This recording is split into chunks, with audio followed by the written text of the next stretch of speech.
Hi everyone, welcome to our channel Mac the Wanderer. Today we are here for the review of today's match between Chennai and Punjab Kings. Hi Aniket, hi Abhijit, welcome to our session. Hi, hello everyone. Hello everyone. So again, the pitch conditions of Wankhede, another story of Wankhede. The high scoring ground all of a sudden becoming low scoring ground.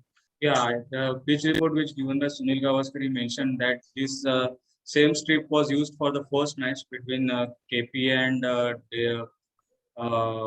RR, and that was a very high scoring game. But now after 2-3 games, same pitch is used, and it seems now it is going to be trend like as the tournament progress, the pitches will get slower and lower, and will be very difficult to score on.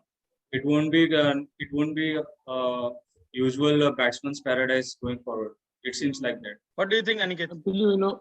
Yeah, the pitch was same, so it was a surprising result to be honest. But on the other hand, it is also true that all the team bowling coach, they are working really hard. We can see lot many variations nowadays implemented from the bowling side. So full credit to Chennai bowling for today's game. And Punjab, what we can say, a star-studded lineup, we just saw collapse. Should Punjab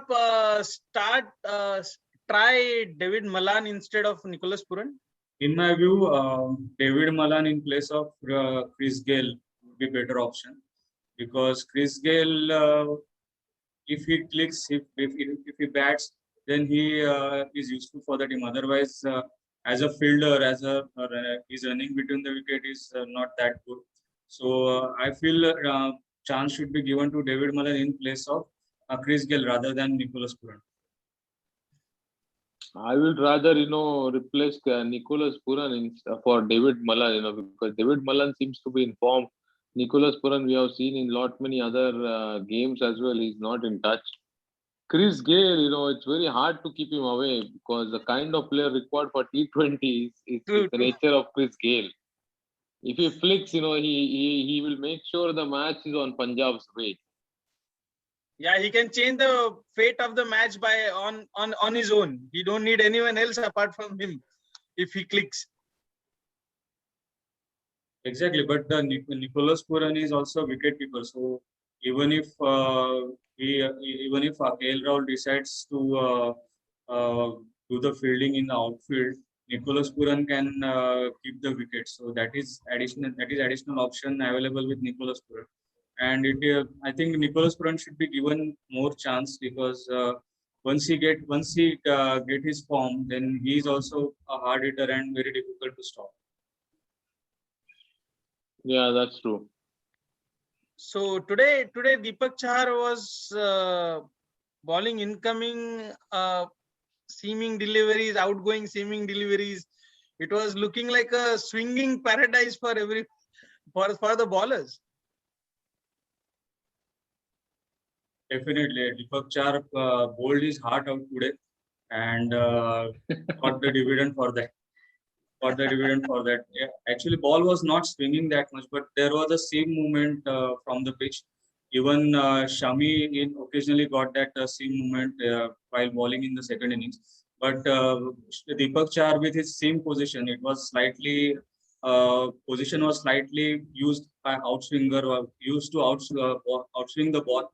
He used that seam position to get a good effect, to get the outcutter, or we can say fast leg spinner kind of deliveries. The delivery which dismissed Mayank Agarwal, it was a classic outcutter delivery. I think the ball was seaming more rather than swinging. Yeah, absolutely. That was a dream spell from Deepak Chahar. To be honest, you were deserving 5-wicket haul for me. Yeah, truly. But lucky enough for Punjab, even after loss of 5 wickets, they managed to score 100. Yeah, that is due to this young fellow Shah Rukh Khan. Yeah, which is surprising. On Wankhede, Shah Rukh Khan was playing inside Wankhede and performing well. And basically, he allowed to play in Wankhede Stadium. But yes, the Shah Rukh Khan played really well. He showed the what we can compo. He showed a great character and maturity to avoid playing extravagant shots and played within himself, stuck to basics, and he punished bad deliveries.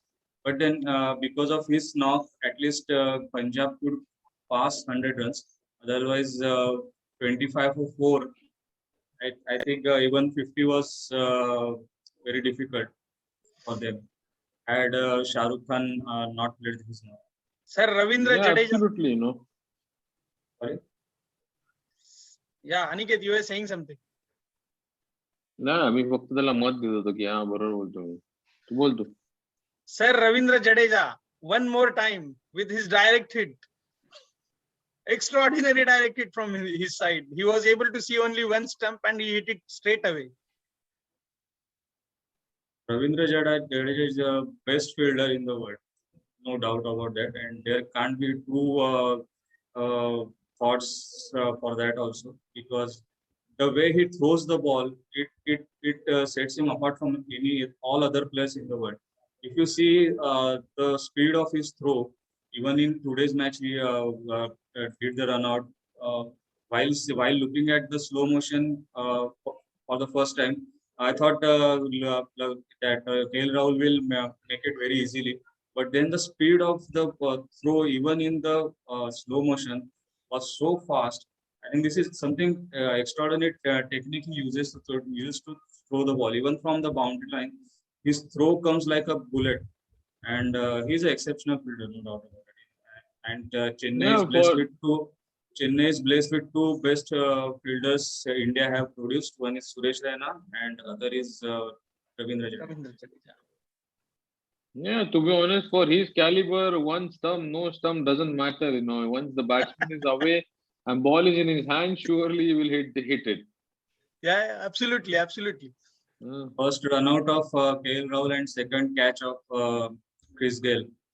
I think that was a bizarre catch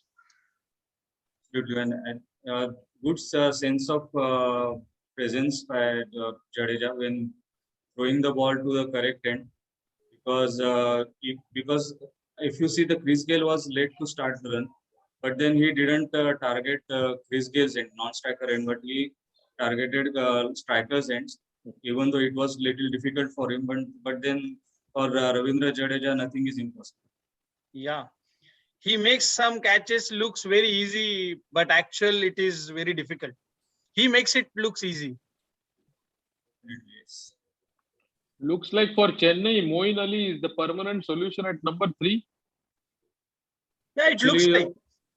It's look like, and Moeen Ali is a good utility T20 player. If we see, he can bowl it for all four overs quota with his what we can say Outbreak.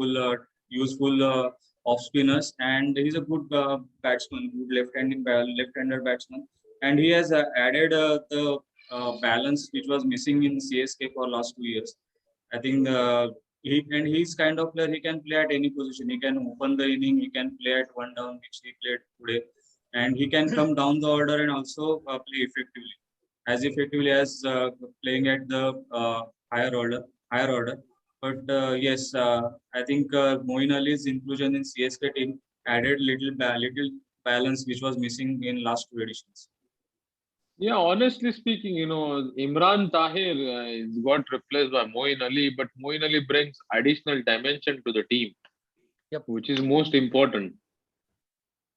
Yeah, because he can bowl his full quota of 4 overs. On top of that, he can give batting support to the team. And the way he was playing, it looks like he's in form of his life, like a purple patch. He's going through purple patch. He's hitting ball at the middle of the bat.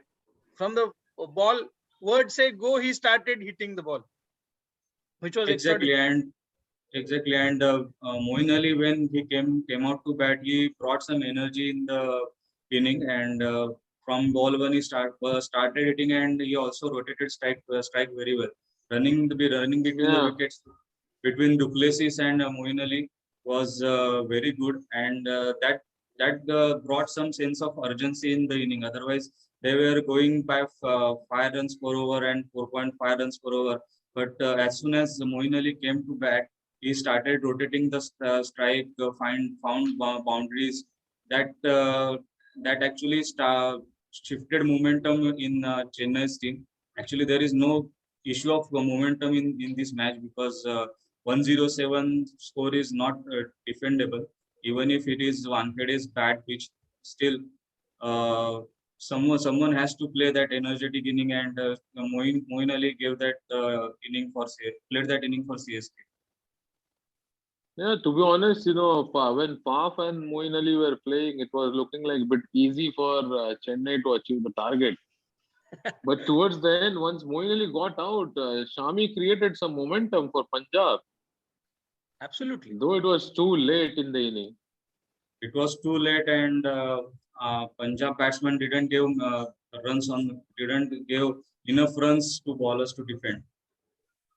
Otherwise, the match would have even more interesting, which we observed in last 2-3 matches, where teams from winning position managed to lose the games. Yeah. Now all of a sudden, from nowhere, CSK is on second position after winning this match due to the net run rate of the team. Yeah, comfortable 2 points today. Yeah. Very comfortable, and that because they dismissed Punjab in low score and they achieved it with 2-3 overs to spare. That was the reason their strike rate has gone up considerably. Even though the points are similar to other teams, due to this strike rate, they have gone to second position. So we are done with today's review for Chennai versus Punjab Kings. Thanks to all of our viewers for watching our videos. Do hit the like button, share, subscribe, and comment. We seriously request you guys who are watching our videos, please give us the comments so we will come to know what all the improvements we need to do in our reviews or our videos. Thanks. See you soon for tomorrow's preview.